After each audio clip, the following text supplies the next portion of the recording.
네, 안녕하십니까. 제 방금 소개받은 JTBC 한정훈 기자입니다. 저는 방송 기자인데요.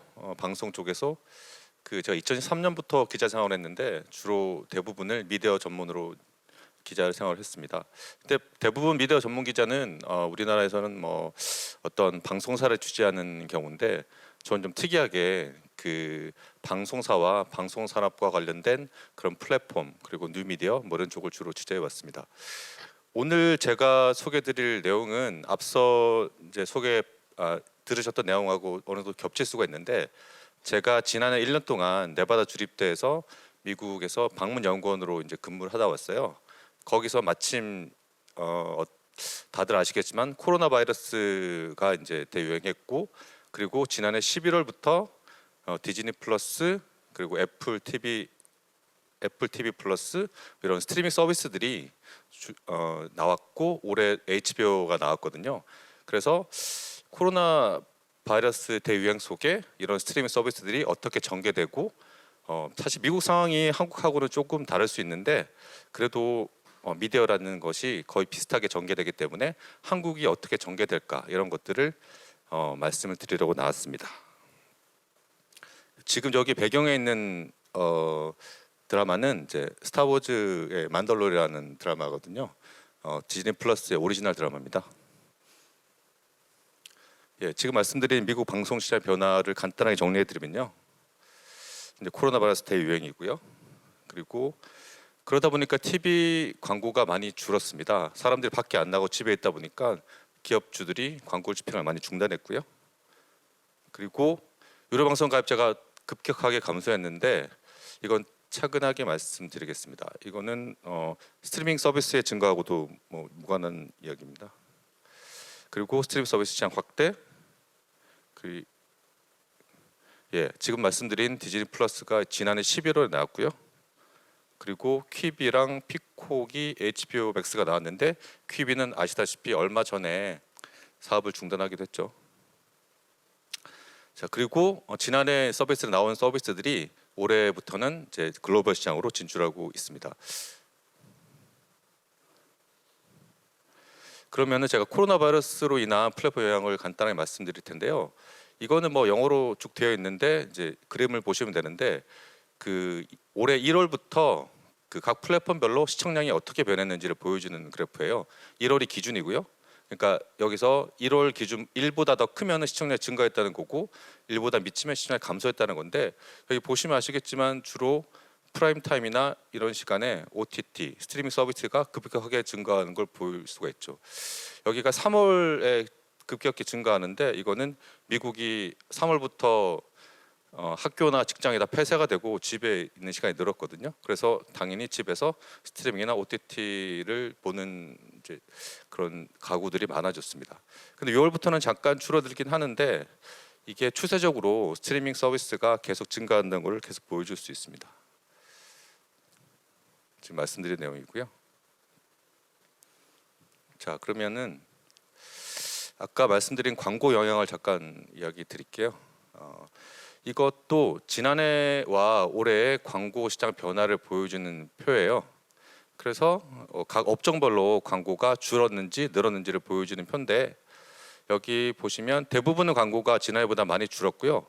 특히 제일 하단에 있는 비이클이라고 해서 자동차 광고는 뭐 급격하게 감소를 했습니다. 근데 뭐 오늘 미국 대선이 거의 끝났지만 당연히 선거 관련된 광고는 좀 늘었고요. 근데 자동차 광고는 이거 상징적인 건데 당연히 뭐 집에서 대부분의 시간을 보내다 보니까 자동차를 타고 갈 일이 없으니까 광고가 많이 줄어든 거죠. 자, 이거는 제가 그냥 다 띄워서 보여드릴게요. 시간이. 자, 이거는 아까 말씀드린 그러면 유료 방송 가입자가 얼마나 감소를 했냐. 앞에 파이 그래프가 올해 유료 방송 미국이 감소한 추세를 보여주는 거고요. 각 분기별로 거의 한 150만 명씩 감소를 했는데 올해 전체적으로 한 800만 명 정도가 미국에서는 유료 방송을 끊고 다른 뭐 스트리밍 서비스 이용하거나 아니면 뭐 아예 방송을 보지 않거나 그런 고객으로 남아 있습니다. 사실 그러면 이거보다 더 중요한 거는 이제 버라이어티라는 이제 잡지가 조사를 한 건데요. 그럼 유료 방송을 중단한 이유가 뭐냐라고 봤을 때 첫 번째 이유가 사실 가치였어요. 가치라는 건 자기가 뭐 1년에 미국은 유료 방송이 비싸죠. 한 9만 원 이 정도 하는데 9만 원 정도 볼 가치가 없다는 내용이죠. 예. 그래서 이들이 이제 유료 방송을 끊고 스트리밍 서비스로 많이 이동을 하기도 했습니다. 자, 그리고 또 특이한 경우인데 사실 저 같은 언론들이 2000년도 초반부터 이제 디지털 인터넷이 늘어나면서 그래서 디지털 미디어 뭐 이런 것들에 많이 투자를 했는데 근데 대부분이 이런 디지털 미디어들이 유튜브와 마찬가지로 이제 광고 모델이거든요. 근데 앞서 말씀드렸듯이 코로나 바이러스 광고가 급격하게 줄어드니까 이런 디지털 미디어들이 BM이 이제 급격하게 무너졌습니다. 그래서 여기 이름들이 쭉 보시면 뭐 다 미국에서는 유명한 그런 전문 뉴미디어들이고요. 그리고 여기 이제 페이컷이라고 해서 임금 삭감을 한 곳도 있고, 그리고 무급휴직 그리고 해고 등을 쭉 단행을 했습니다.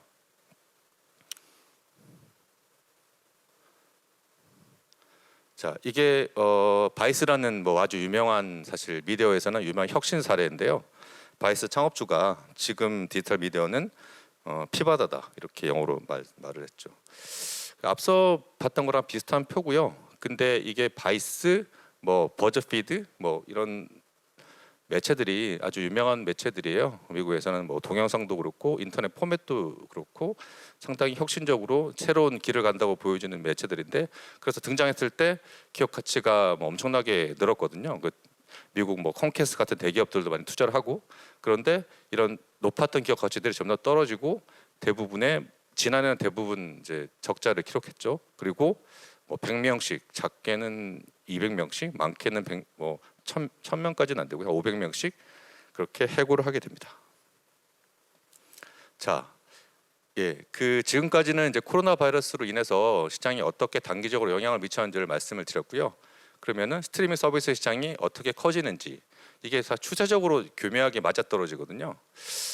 원래 이제 지난해 11월부터 아까 말씀드렸듯이 디즈니 플러스, 애플 TV 플러스가 등장을 하고 사실 그때가 뭐 처음에 넷플릭스가 등장했던 것만큼 헐리우드에서는 상당히 큰 사건으로 받아들여졌습니다. 왜냐하면 그 전에는 기술 기업들이 이제 스트리밍 시장을 주도를 했는데 이제는 헐리우드 스튜디오들이 정통 스튜디오들이 자기 스트리밍 서비스를 들고 나온 거죠. 근데 이게 올해 코로나 바이러스하고 같이 만나면서 아주 큰 상승 작용을 하게 됩니다. 유료 방송에는 재앙이 됐죠.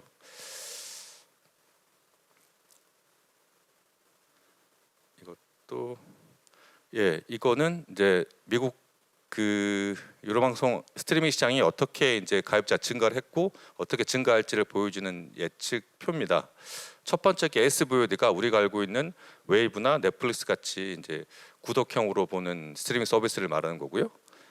밑에 그 AVOD는 이제 애드 서포티드니까 광고 기반이고요. 옆에는 그럼 SVOD 시장에서 어떤 매체들이 증가를 했는지 보여주는 사례입니다. 첫 번째 미국에서 SVOD를 어떻게 증가를 하냐? 이게 2025년에는 가입자가 3억 명 이상으로 증가한다고 예측이 되고 있거든요. 근데 가입자 3억 명이면 지금 미국 인구가 한 4억 명이 넘고 미국 가구가 1억 가구 정도 되니까 거의 대부분 이제 3분의 2 이상 그 가구원들이 다 스트리밍 서비스를 이용한다고 보이는 거고요. 전망이 되고 그리고 AVOD는 뭐 이렇게 보시는 대로 미국 시장뿐만 아니라 글로벌 시장에서 급격하게 증가를 하고 있습니다. 그리고 옆에는 지금 코로나 바이러스가 한참 이제 심했을 때 이제 2월달에 3월달 사이에 그러면 어떤 스트리밍 서비스들이 미국인들의 선택을 받은지를 보여주는 표예요. 보시면 뭐 디즈니 플러스, 그다음에 훌루, 애플 TV 플러스 이런 새롭게 오는 매체들이 증가를 했고요. 디즈니 플러스는 아시다시피 넷플릭스나 HBO랑 조금 다르게 전 가족들이 볼 수 있는 콘텐츠를 많이 나오거든요. 그래서 당연히 이제 학생들이나 아기들이 학교를 못 가고 집에 있다 보니까 가족들이 이렇게 다 함께 스트리밍 서비스를 보는 경우가 많아져서 이런 데이터가 나왔습니다. 자, 그러면 시청 시간이 얼마나 증가를 했냐를 보여주는 표입니다. 자, 이거는 보통은 미국에서 탑 5라고 하면 아마존, 훌루, 넷플릭스, 디즈니 플러스, 유튜브를 말하는 건데 이게 그 지난해 2분기하고 올해 2분기를 비교해 봤을 때 33%가 시청량이 증가를 했어요.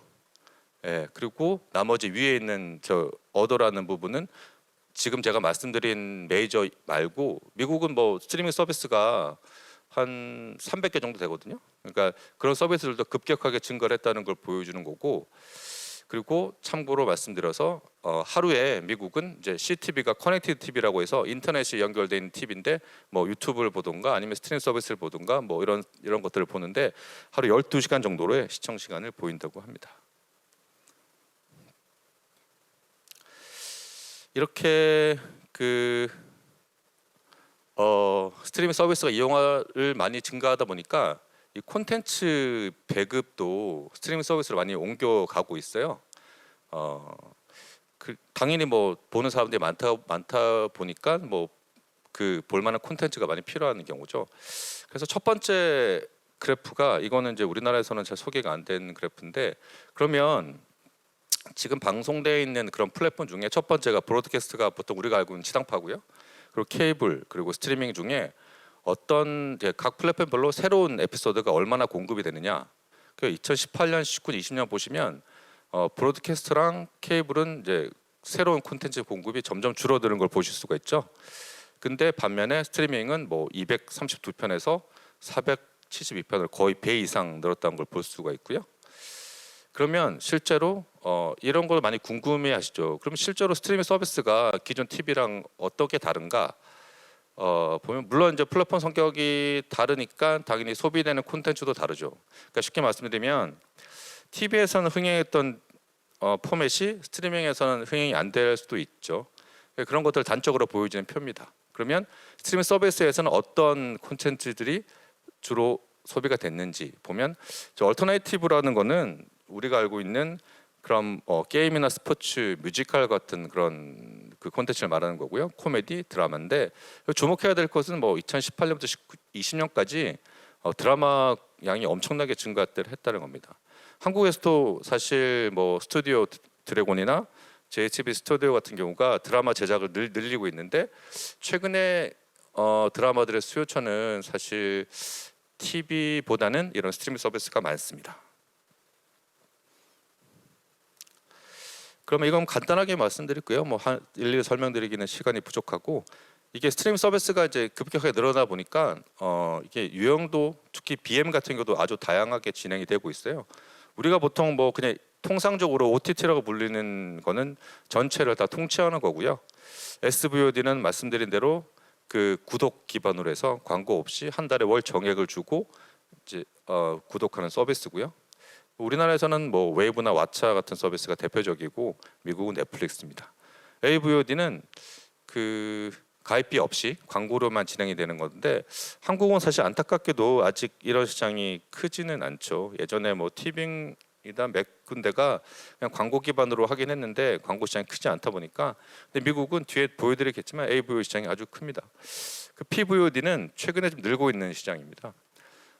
이게 AVOD랑 SVOD랑 비슷한 경우인데 그 중에서 극장에서 개발할 만한 콘텐츠 같은 경우는 돈을 별도로 주고 그 공급을 하게 되는 그런 서비스고요.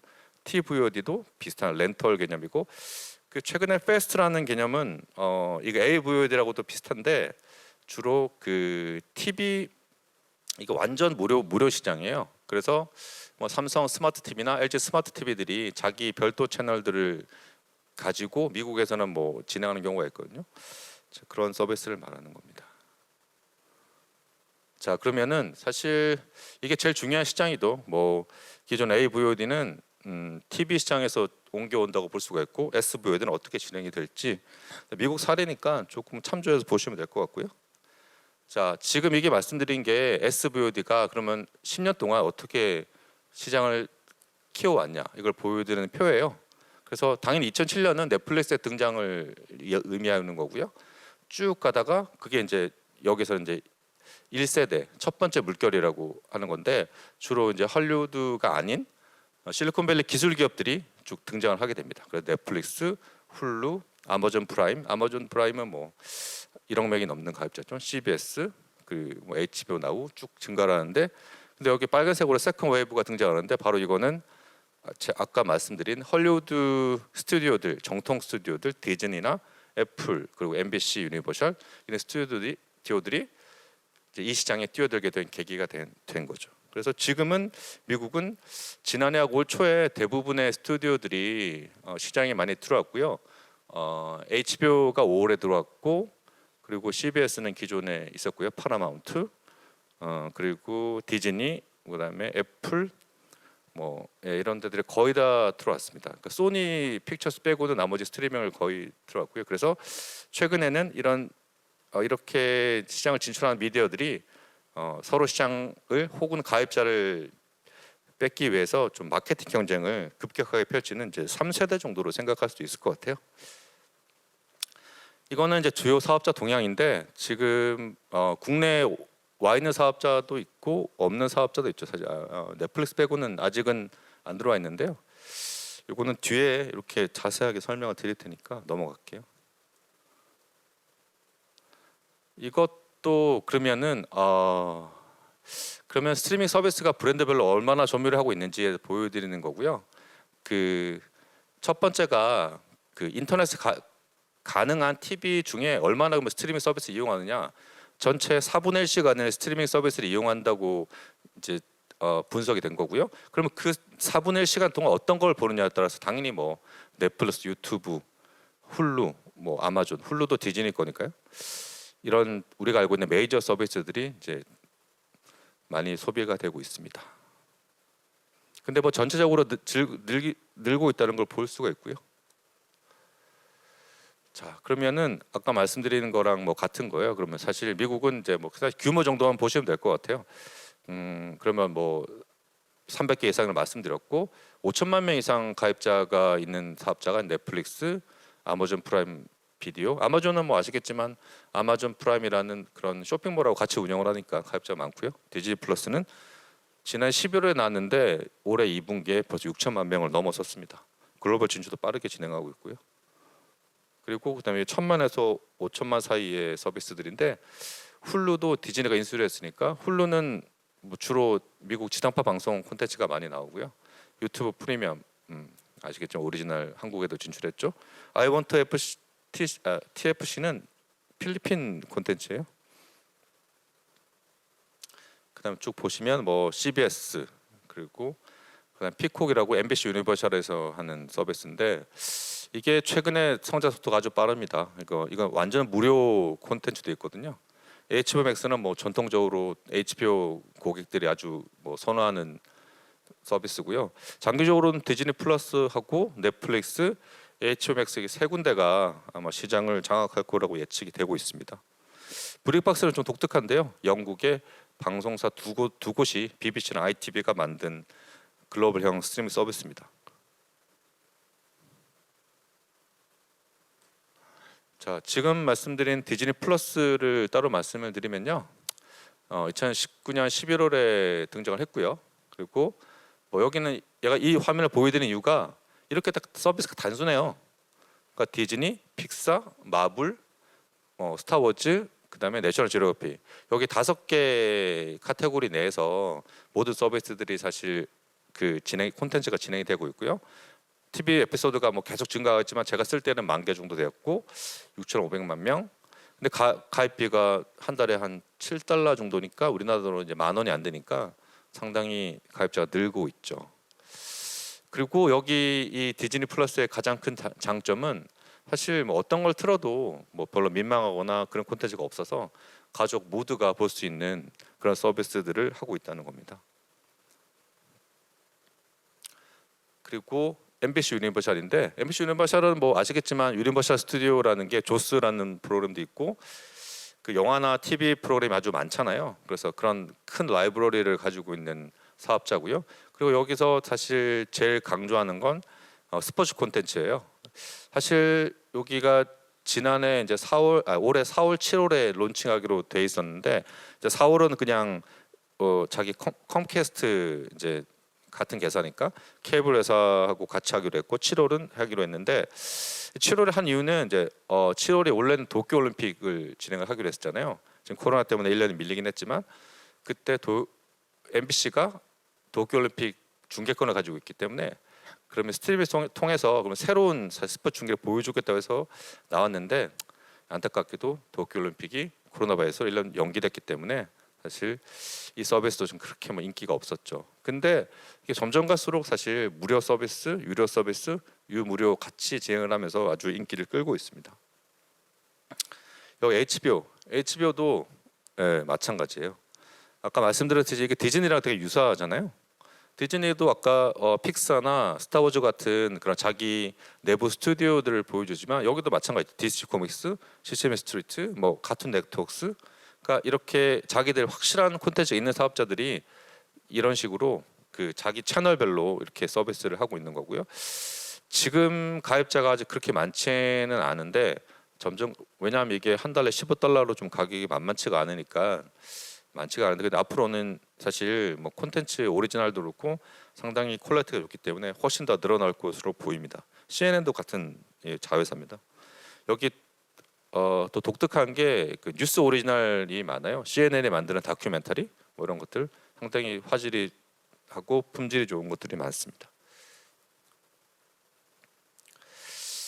애플 TV는 이렇게 보시면 아시겠지만 사실 그 애플 스마트폰하고 거의 비슷해요. 그래서 어떤 그 서비스를 보여준다기보다 콘텐츠를 주로 보여주고 콘텐츠 내용이나 콘텐츠 다양성 측면에서 상당히 본받을만 하죠. 우리나라 방송사들이.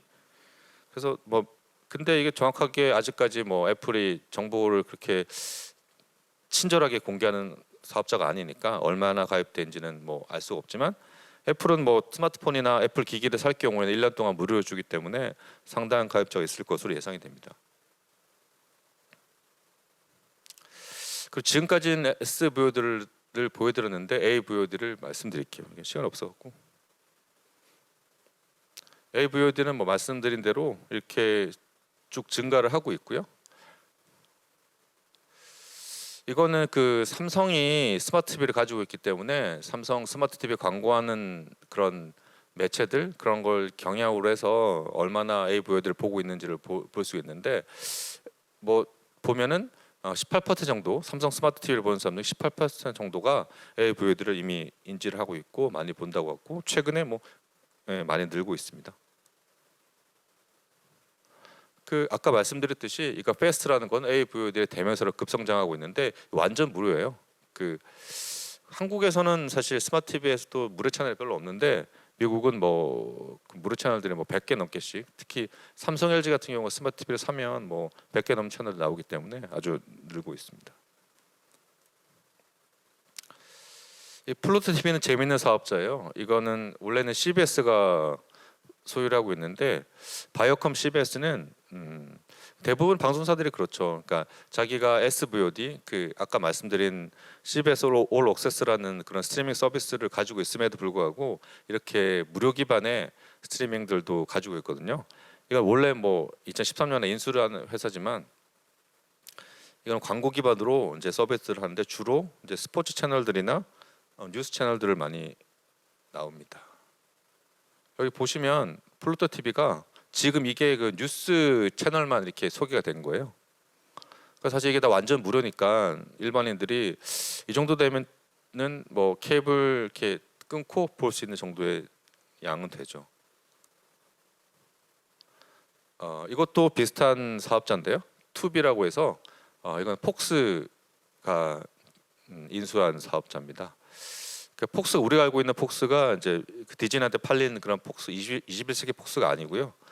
그 루퍼트 머독이라는 미디어 재벌이 진행하는 폭스 뉴스 채널들이 가지고 있는 건데, 그러니까 폭스 스튜디오를 매각을 하다 보니까 사실 자기들도 전체 시장이 이제 스트리밍으로 넘어가다 보니까 이런 스트리밍 서비스 인수를 해서 향후에 투비를 좀 자기가 TV 시장이 줄어드는 그런 거를 좀 완화하기 위해서 키운다는 이야기가 있고요. 최근에는 자기가 갖고 있는 뭐 그 매스키드 싱어 같은 복면가왕이죠, 한국 제목으로 뭐 그런 것들도 전면으로 내세우고 주로 좀 다양성을 가진 콘텐츠들을 많이 내세우는 사업자입니다. 근데 지금까지 사실 말씀드린 게 플랫폼 경쟁이고요. 그러니까 결국에는 이런 플랫폼들이 이제 급격하게 증가함에 따라서 핵심은 사실상 콘텐츠예요. 당연히 플랫폼이 늘어나면 콘텐츠가 소비가 많이 늘어나겠죠. 예. 자, 이거는 그냥 미디어 기업이 어떻게 지형을 차지하고 있는지를 보여드리는 거고요. 넘어가겠습니다.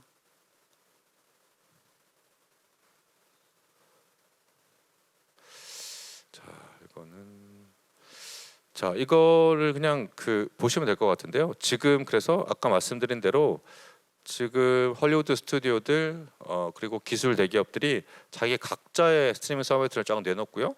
그러다 보니까 옛날같이 내가 만들어서 다른 플랫폼에 공급하는 게 줄고 있어요. 그래서 수직 계열화로 자기 플랫폼에 자기 콘텐츠 많이 꽂고 있고, 근데 이걸 보완하는 게 바로 우리가 알고 있는 독립 스튜디오라고 하는 거예요. 뭐 외주사인데 뭐 사이즈 크죠. BBC 같은 경우도 있고, 한국 뭐 그런 방송사들이나 제작사들도 이런 역할을 많이 하죠. 약간.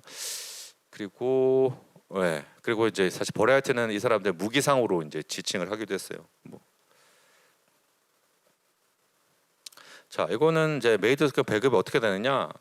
사실 메이저들이 어떻게 어떤 플랫폼에 자기 거를 공급하는지를 좀 보여주는 건데요. 마지막 급은 보시면 될 것 같아요. 인디펜던트 스튜디오라는 게 아까 말씀드린 독립 스튜디오예요. 근데 여기 보시면 독립 스튜디오가 공급한 양이 아주 많아지죠. 그러니까 당연히 자기 네트워크가 없으니까 다른 네트워크에다가 많이 공급을 하니까 자기 거는 가지고 있고 나머지 독립 스튜디오들이 가진 거를 가지고 경쟁력을 가지는 거죠. 쭉 보시면 여기 CBS, 소니 이런 데들이 많이 공급을 하고 있고요. 한국에도 공급이 되고 있죠. 그리고 최근에 이제 코로나 바이러스로 인해서 극장 콘텐츠도 많이 스트리밍에 넘어오고 있는데, 이거는 소니나 파라마운트 같은 이 스튜디오들이 극장을 뛰어넘어서 바로 스트리밍에다 서비스를 한 케이스를 말씀드리는 겁니다. 그래서 사실 뭐 물론 극장은 없어지는 않을 텐데요. 근데 대부분이 그냥 스트리밍 서비스들이 워낙 뭐 늘어나고, 그리고 사실 코로나 바이러스가 금방 종식될 것 같지 않아 보이니까 사실상 콘텐츠에 개봉하는 그런 창구가 스트리밍으로 많이 변할 것 같습니다. 한국도 마찬가지고 미국도. 그래서 극장은 좀 더 고급화되는 그런 현상이 벌어질 것 같습니다. 이거 재밌는 표예요. 그냥 아까 말씀드렸듯이 왜 우리가 스트리밍을 주목하느냐, TV가 아니고 영화의 개봉 관점으로. 이거는 미국에서 버라이어티가 그러면 극장에 대해서 좀 2,000명에 대해서 조사를 한 거예요. 극장이 지금 안전해 보이냐, 뭐 이런 건데, 사실 4월부터 6월까지 7월까지 계속 조사를 해보니까 극장이 진짜 안전하다고 생각하는 사람이 전체 한 20%에 머물렀어요. 앞으로도 계속 가요. 그냥 어쩔 수 없이 가는 경우는, 아니면 뭐 어떤 경험을 즐기기 위해서 가는 경우가 많죠. 그러니까 이거를 정리를 드리면 어쨌든 그냥 단순히 콘텐츠를 보기 위해서는 앞으로 스트리밍이나 그런 OTT를 볼 가능성이 높고요. 극장을 가는 경우는 어떤 경험이나 그런 생활을 위해서 가는 경우가 많아질 거라는 보이는 거죠. 자, 이거는 1, 2, 3세대를 말씀을 드렸고요. 네. 그래서 한국 콘텐츠나 스튜디오들이 어떻게 사실 시장이 형성이 될 것 같냐고 하면, 물론 뭐 미국 스튜디오들이 워낙 막강하니까 자기들이 플랫폼을 구축하고 콘텐츠 공급하는 걸 막을 수는 없습니다. 그리고 지금은 사실 마케팅 경쟁이 벌어지고 있고요. 근데 사실 자기 스트리밍이나 플랫폼을 경쟁을 가지기 위해서는 콘텐츠 다양성이 중요하거든요. 그래서 한국 등 뭐 이런 사실 경쟁력 있는 스튜디오들이 만드는 콘텐츠가 점점 더 늘어날 걸로 보이고요. 그런 것에 대한 사실 니즈가 많아질 걸로 보입니다. 닐슨이 뭐 지금 말씀드린 듯이 여전히 뭐 좋은 콘텐츠는 오디언스를 몰고 온다는 말 진리고요. 그렇다면 지금은 스튜디오를 말씀드렸고요. 그리고 마지막은 이제 이게 한국 스테이션이니까 방송사들이 어떻게 해야 될 것 같냐, 뭐 이건 뭐 그냥 제 생각입니다. 근데 지금은 사실 보면은 SVOD만 있는데 TV 광고가 줄어드니까 AVOD에서 미국 방송사처럼 별도의 OTT가 필요해 보이고요. 그리고 무료 OTT 시장. 근데 물론 AVOD 핵심은 사실 콘텐츠예요. 근데 광고 기반이다 보니까 매일매일 들어오는 유입량이 중요한데, 그중에서 뉴스와 스포츠가 아주 중요하죠. 그러니까 미국은 뉴스 오리지널이 되게 많거든요. 근데 한국은 사실 TV를 너무 신경 쓰다 보니까 뉴스에 대해서 신경을 못 쓰는데 이런 뉴스 오리지널 콘텐츠가 많이 필요해 보입니다. 자, 그래서 사실 뭐 제작자, 서비스, 학생 모두 사실 이런 새로운 시장을 고민해야 될 때로 보이고요. 예, 제가 말씀드린 건 여기까지입니다. 네, 고맙습니다. 역시 많은 의견이 유튜브를 통해서 올라왔습니다. 그래서 제가 대신해서 질문을 드리겠습니다. 먼저 첫 번째 질문입니다. 영상 콘텐츠 스타트업들이 자신의 아이템을 시장에 내놓을 때 고려하는 것 중에 하나가 어떤 플랫폼을 통해서 런칭을 할지에 대해 고려합니다. 같은 콘텐츠라고 하더라도 네, 어느 플랫폼에 런칭하는지에 따라 성패가 갈릴 수 있는데 성공적인 런칭을 위해서 고려해야 할 사항들이 있다면 말씀해 주시죠. 예, 이거 상당히 어려운 질문이기도 하고 상당히 중요한 질문이기도 한 것 같아요. 근데 앞서 제가 퀴비를 잠깐 말씀드렸는데 퀴비가 원래 이제 우리나라 돈으로 한 2조 원 이상을 헐리우드 스튜디오들한테 투자 유치를 해서 만든 쇼폼 스트리밍 서비스예요. 제프리 카전버그라고 해서 아주 유명한 그 제작자가 만들었는데 서비스 한 199일 만에 문을 닫았거든요. 근데 이게 콘텐츠가 뭐 부족하거나 콘텐츠의 질이 안 좋아서 그런 건 아닙니다. 1시간의 제작비가 거의 70억 가까이 됐었거든요. 근데 이거 왜 망가졌냐? 사실 지금 뭐 질문하셨듯이 이 플랫폼에 맞지 않는 콘텐츠를 공급을 했기 때문인 것 같아요. 대부분은 쇼폼이지만 뭐 유튜브나 틱톡 같은 데 익숙해 있는데 너무 고퀄리티 콘텐츠를 그런 구독 모델에 적용을 한 거죠. 그래서 이거는 사실 과거하고도 좀 달라지는 개념인데 예전에는 사실 TV라고 아날로그 매체 혹은 뭐 서적 아니면 인터넷 그래서 포맷이 형성이 돼 지금 포맷이 너무 다양하거든요. 그래서 물론 뭐 그 포맷에 다양하게 모든 콘텐츠를 만들면 좋겠지만 사실 스타트업 같은 경우는 그러기가 쉽지 않기 때문에 제가 볼 때는 사실 그 포맷에 맞는 처음부터 그 포맷에 맞는 콘텐츠를 좀 만드는 게 중요할 것 같아요. 그래서 내가 어떤 쇼폼을 하고 싶다 그러면 뭐 여러 가지 경쟁 플랫폼들을 많이 보고 콘텐츠들을 많이 보고 뭐 그런 것들을 이제 감안해서 이제 플랫폼에 처음부터 좀 고려한 그런 콘텐츠를 이제 만드는 게 중요할 것 같고요. 제작자들도 마찬가지고요. 사실 학생들도 예전에는 제가 기자생 할 때만 해도 그냥 뭐 방송사에 들어가서 뭐 어떻게 하고 싶다 들어가는 게 목적이었지만 지금 사실 들어가서 어떻게 어떤 콘텐츠를 만드는지가 점점 더 중요해지기 시작하거든요. 예, 그런 점 측면을 봤을 때 그래서 플랫폼에 대한 이해도가 스타트업에서 제일 중요하지 않나고 생각이 들고요. 여기에 대해서 아까 퀴비에 대해서 잠깐 다시 말씀을 드리면 퀴비가 처음에는 되게 괜찮았던 게 그 10분짜리 드라마들도 많이 나와요. 근데 그 드라마들이 그냥 우리가 알고 있는 그냥 뭐 쇼폼 드라마하고는 좀 다르게 그 대본들을 다시 다 쓰게 했어요. 드라마를 찍으면서 그냥 뭐 당연히 그냥 100페이지를 10판씩 자르는 게 아니라 10페이지를 다시 쓰는데 그 10페이지를 어떻게 썼냐? 그 각 10페이지 10분 안에 한 7, 8분 중에 항상 그 긴장 관계, 클리프행어를 꼭 넣게 만들었어요. 사실 그래서 저도 좀 안타까운 경우긴 한데 그 이게 그러니까 그 포맷에 맞는 콘텐츠가 서비스되기도 했는데 너무 사실 고가 콘텐츠가 나오다 보니까 이렇게 실패를 했거든요.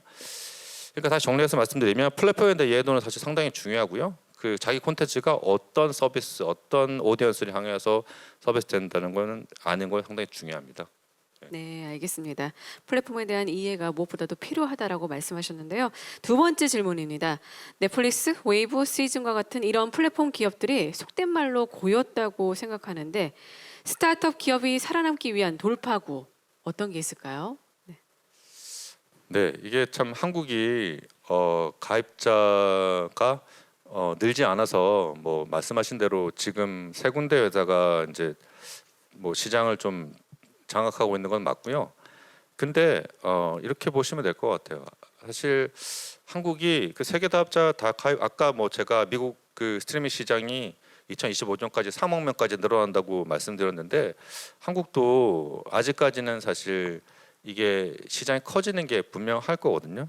물론 뭐 그 세계 회사들이 오리지널 콘텐츠를 만들면서 시장을 키워 나가겠지만 아까 뭐 무기 거래상을 말씀드렸듯이 그 AVOD나 아니면 광고 기반으로 이제 하게 되는 그런 서비스들은 충분히 경쟁력이 있고 결국은 사실 자기가 얼마나 자본을 투입하고 그 플랫폼에 맞는 콘텐츠를 이제 적절히 만드는 약간 시장 수요에 맞게 적절히 만드는지가 중요하니까 아직은 제가 볼 때 TV 초기 시장이 뭐 채널들이 쭉 등장하고 이런 거랑 마찬가지로 볼 수가 있는데 아직은 시장이 커지는 시장이니까 스타트업들이 분명히 그 광고 시장 혹은 그 구독 시장에서도 이게 구독할 가치가 있는 콘텐츠를 만들어낸다면 충분히 시장 경쟁력은 있을 것 같습니다. 네, 감사합니다. 네, 지금까지 JTBC 한정훈 미디어 전문 기자와 함께했습니다. 오늘 발표 감사합니다.